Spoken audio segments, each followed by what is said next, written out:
আসসালামু আলাইকুম ভিউয়ার্স, কেমন আছেন আপনারা সবাই? আলহামদুলিল্লাহ আমরা সবাই ভালো আছি। তো চলে আসছি আজকে নতুন আবার আরেকটা ব্লগ নিয়ে। তো এই যে ব্লগের শুরু, তো এই যে আমি দেখাচ্ছি কাটাকুটি আর কি, রান্নার প্রস্তুতি চলছে। এই যে এটা কি বলেন তো, এটা হচ্ছে ভেন্ডি, ঢেঁড়স। আমাদের আঞ্চলিক ভাষায় এটাকে ভেন্ডি বলা হয়। কোথাও কোথাও ঢেঁড়স, এক একজনের এলাকায় হয়তো বা এক এক নামে পরিচিত। তো আপনার এলাকায় এটাকে কি নামে পরিচিত, কি নামে ডাকেন, একটু কমেন্ট বক্সে জানিয়ে দিবেন প্লিজ। তো এই যে আমি এখন এই যে ভেন্ডি রান্না করব আর কি, ভেন্ডি শুকনা শুকনা করে চচ্চড়ি করব মাছ দিয়ে। তাও ভেন্ডি এই যে কেটে নিয়েছি, আর এখানে এই যে আলু কেটে নিয়েছি। এই আলুগুলো আমি এই যে ভেন্ডির ভিতরে দিয়ে দিব। তো এই যে বেশ কিছুটা আলু কেটে নিয়েছি, আর এখানে হচ্ছে রসুন, পেঁয়াজ, মরিচ সবকিছু আমি ফালি ফালি করে কুচি কুচি করে কেটে নিয়েছি। এখন আমি কুচানো ঝাল পেঁয়াজে আমি এই যে এই আলু আর এই যে ভেন্ডি দিয়ে রান্নাটা শুরু করব ইনশাল্লাহ। তো সবাই ভালো থাকবেন, সঙ্গেই থাকবেন, চলুন রান্না করি।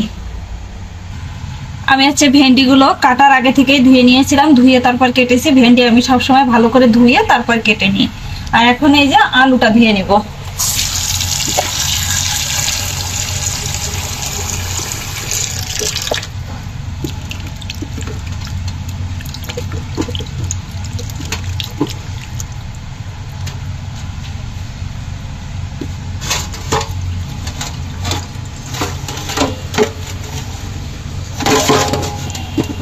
এই যে আমি আলুগুলো সুন্দর মতো ধুয়ে নিচ্ছি। এখন এই যে আমি কড়াইয়ে তেল দিয়ে দিয়েছি। এখন এই যে আমি একটু আস্ত জিরার ফোড়ন দিয়ে দিব। তেলটা এখনো ভালো করে গরম হয় নাই, আর আমি ছেড়ে দিয়েছি। তো যাই হোক, ব্যাপার না, এই যে হয়ে যাচ্ছে। আমি মানে যে কোনো চচ্চড়ি টাইপের জিনিসে আমি একটু হচ্ছে আস্ত জিরার ফোড়ন দিই, তাহলে ভালো হয় খাইতে। যাই হোক, এটাই যে এখন হয়ে গেল। এখন আমি এই যে পেঁয়াজ, মরিচ, রসুন কুচি করে কেটে রেখেছিলাম সেগুলো দিয়ে দিলাম।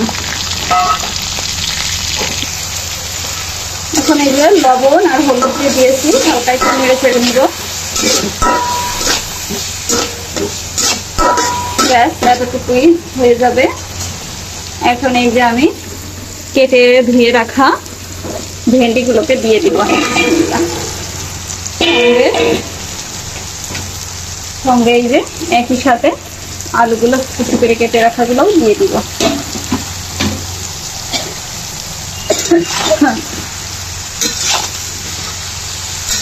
তো এখন এই যে সুন্দর করে উল্টে পাল্টে নেড়ে ছেড়ে হালকা একটু কষিয়ে তারপর পানি দিব ইনশাল্লাহ।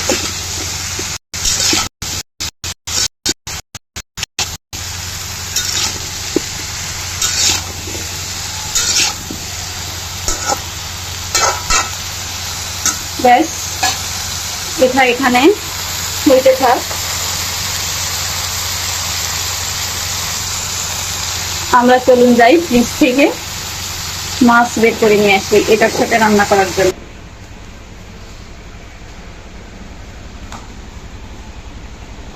বিসমিল্লাহ।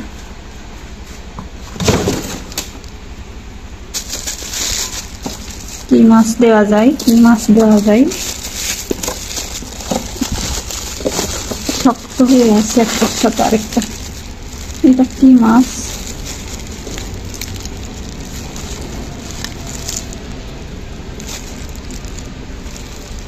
এটা মনে হচ্ছে ছোট ছোট পুঁটি মাছ, এগুলো দিব না।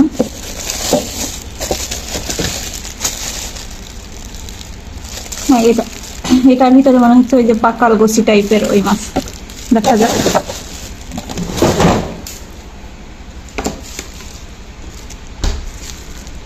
প্যাকেটটা আগে খুলেই দেখি, তারপর দেখতেছি যে এটা দিব কি দিব না।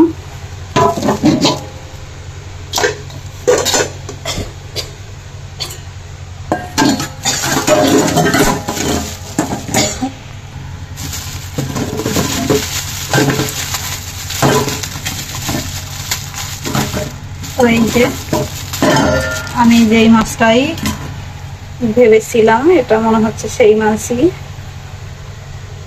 হ্যাঁ, এখন আমি এই মাছগুলো ভিজিয়ে রাখবো, তারপর ডিফ্রস্ট হয়ে গেলে লবণ হলুদ মাখিয়ে হালকা ভেজে তরকারিতে দিয়ে দেব।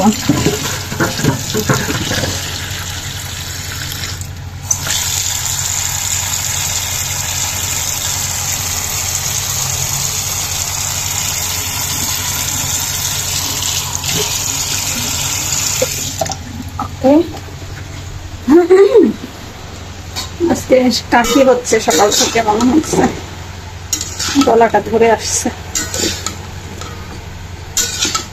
যাই হোক, এটাকে আরেকটু সুন্দর করে নাড়িয়ে ছাড়িয়ে দিলাম।